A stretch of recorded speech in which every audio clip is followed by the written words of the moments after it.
What's going on, everybody? Eric Lindquist at Stochastic here on the Odd Trapper channel, coming to you with a Tuesday 7-game edition of NBA Lindy's Leans, Likes, and Locks. Hit that like button, subscribe button, notification bell. Goes a long way for me on this video. Goes a long way for you. That way you become the prize whenever great content is going live here at our little neck of the YouTube woods. Slate's just kind of getting going here, but we got all the lines out super early today, which producer Jacob and I appreciate. And I'm a little bit nervous because I have not one, not two, but 3 locks. They're all on totals, and they're all in consecutive games. I did not try to do this. I didn't go and foresee this happening, but I play where the numbers take me. Take me wherever the data takes me. So, producer Jacob, without further ado, I just want to kind of get to the picks. So let's get to the picks. Yeah, we're going to have a ton of, well, that's funny. Now I have like the horns fully there. We don't want to do that throughout the entire video. So we're going to go like that. Boston minus 10.5 taking on Toronto. No Drew Holiday going to be playing basketball here. And when there is no Drew Holiday on the floor, I hope you know by now that it is usually Peyton Pritchard day. It's not the books don't know that here at this point in time, but he walks in from like 17, 18 minutes, potentially. Like we saw 17 minutes against the Knicks in a spot where, well, they didn't really need Peyton Pritchard out there. And now Drew Holiday getting the night off. So yeah, it's going to be very, very interesting to see where Peyton Pritchard props open at. I've kind of historically gone towards the 15 plus points, adding it here with the Boston minus 10.5 because he closes blowouts and he gets some run. Nelly, you're fine. Anyway, that was the dog. We've got ourselves Peyton Pritchard minus 10.5. This is a lean like. Be on high alert every single time. As for Toronto on the other side, yeah, Jakob Poeltl going to be questionable heading into this one. I think that would make him the de facto starter once again, but hard to really know how that lineup is going to be constructed otherwise, because Orlando Robinson has been starting here of late. Weird stuff all around. Cleveland minus 6 taking on Orlando. And I do have a play in this one, although it is not one of those aforementioned locks. If you listen to the intro, I hope you listened to the intro. It was the quickest intro ever. Cleveland minus 6 taking on Orlando.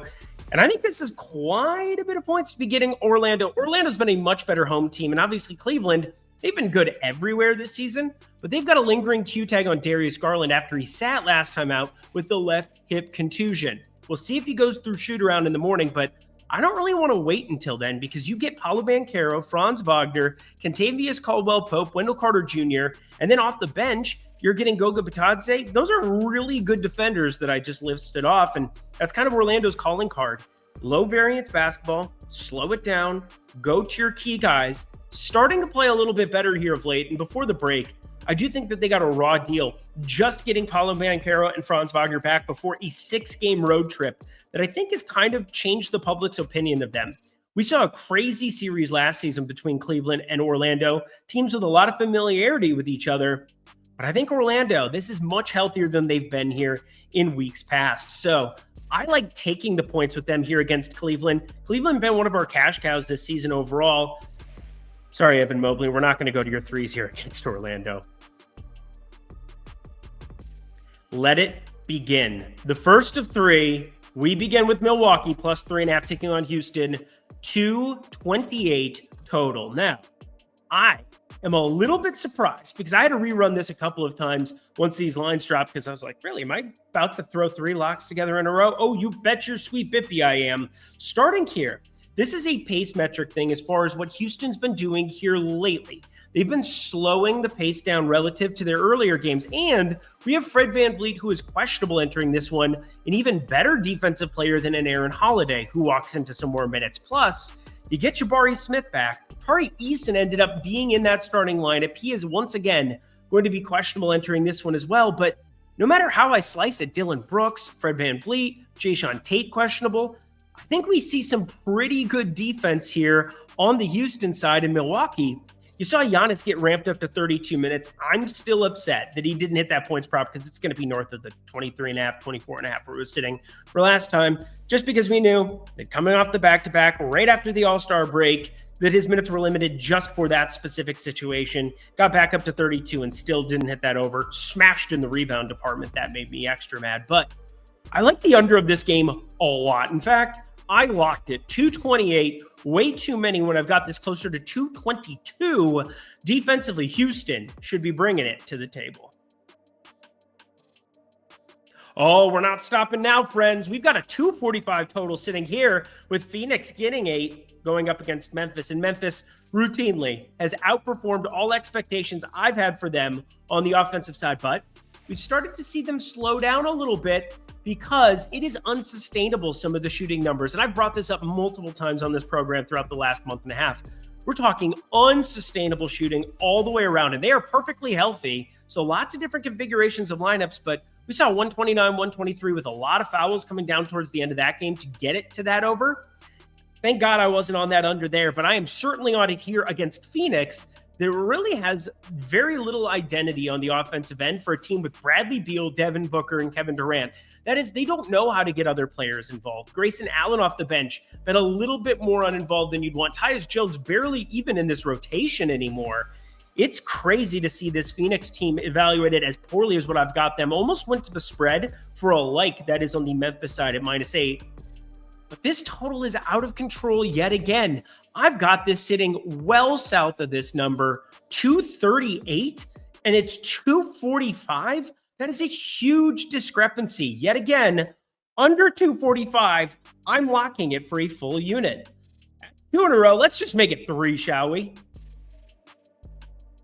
Yeah, we'll talk about other stuff later, but San Antonio and New Orleans, and this is just individual pace metrics, and Chris Paul and De'Aaron Fox having to go out and distribute. And New Orleans on the other side, defensively, they're missing Herb Jones for the rest of the season.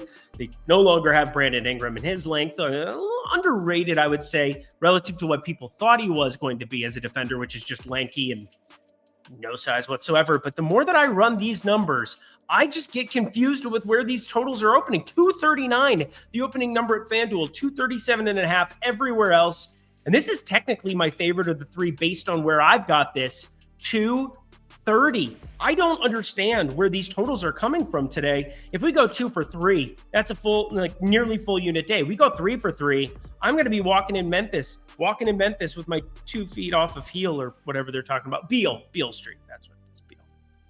We're talking about New Orleans, though. It's different.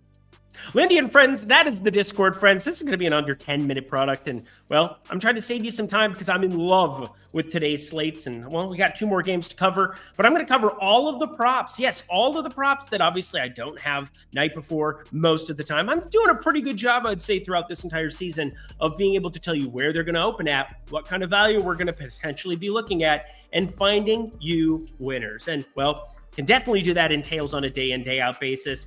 And you use promo code Lindy50. Look at that, producer Jacob. Bang! Mike Breen style. First week, $10. First month, $25 if you want to sign up there. If you haven't signed up with me before, Lindy50 gets you that down below. And it's not just myself. It's Eitan Shander as well. That's the Lindy and Friends thing. Throw it back up there one more time because if he ain't first, you're last. All righty, y'all. Let's get back to the picks. Hell, Ricky, I was high when I said that. Charlotte, Golden State, and we did get some opening numbers now in this one. So I want to throw that out there. 16 and 15.5, depending on which book you're looking at. Golden State is favored by 223.5 total. Pretty interesting stuff, but the props are going to be where I'm most interested in because the books have been undervaluing one guy in particular. And his minutes used to be all over the place when there was Kyle Anderson and Andrew Wiggins and a lot of wings there. Not as many sitting around the perimeter now. This time, you've got Brandon Podziemski playing big minutes. That's factored in. We've got Steph Curry, Draymond Green, Jimmy Butler all playing big minutes. That's factored in.